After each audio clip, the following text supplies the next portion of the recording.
I love pancakes. I wish I could eat them all the time, but unfortunately, they would make me fat and dead.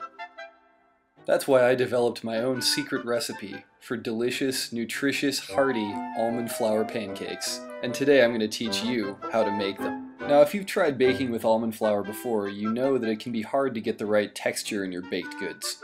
However, this recipe is easy and produces fluffy, delicious pancakes that are high in protein and good fat. Let's get started. First, I'll add 1/3 cup of almond flour. I like to use Bob's Red Mill for this. The Trader Joe's stuff is pretty good as well and much cheaper, but it doesn't have quite as nice of a texture. I'm also using whole wheat pastry flour, which is very important for getting the fluffiness that you expect out of pancakes. Now, my goal with this recipe was to use as little wheat flour as possible while still getting the right texture. And over months of scientific, rigorous testing, I found the right amount to be 3 tablespoons of wheat flour. And once again, I like Bob's Red Mill for this, but you can really use whatever you want. And of course, I'll add some baking powder and stir it all up. I know it's heretical, but I just crack the egg directly into the dry ingredients and beat it in situ with a fork. Now for the rest of the wet ingredients. I use about 1 tablespoon of coconut oil, 1 to 2 tablespoons of Greek yogurt, and then add either almond milk or whole milk until the right texture is achieved.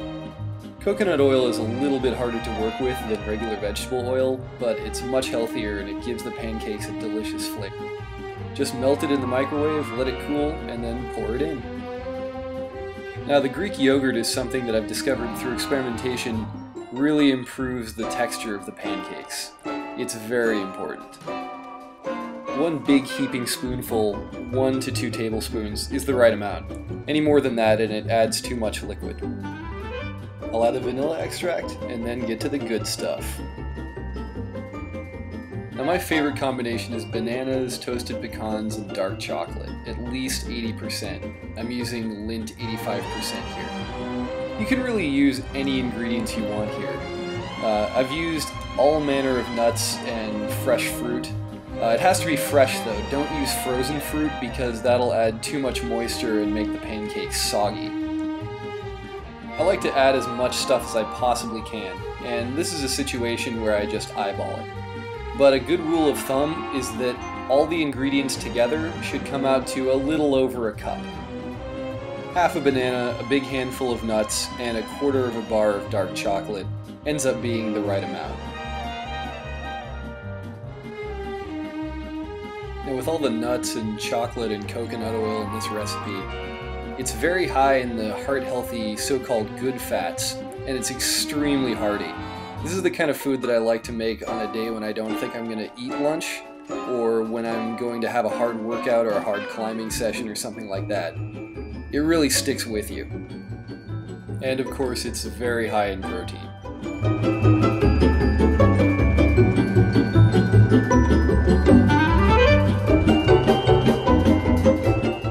Once all the ingredients have been added, make sure that the texture is correct by adding a little bit more milk.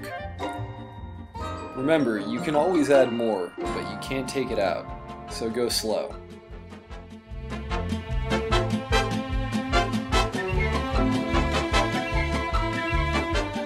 When all is said and done, the batter should look about like this. Now we're ready to preheat our non-stick pan or griddle and cook it up. Use the biggest non-stick pan that you have, and heat it until water thrown onto the surface evaporates quickly, like this.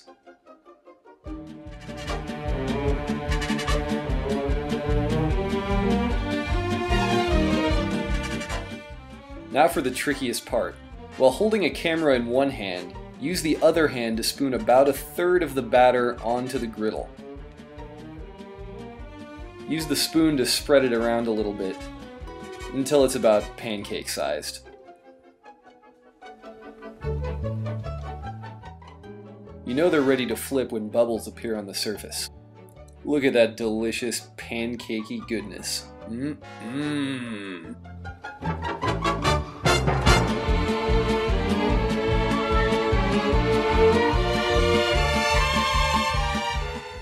After about another minute and a half on the other side, they should be ready to take off.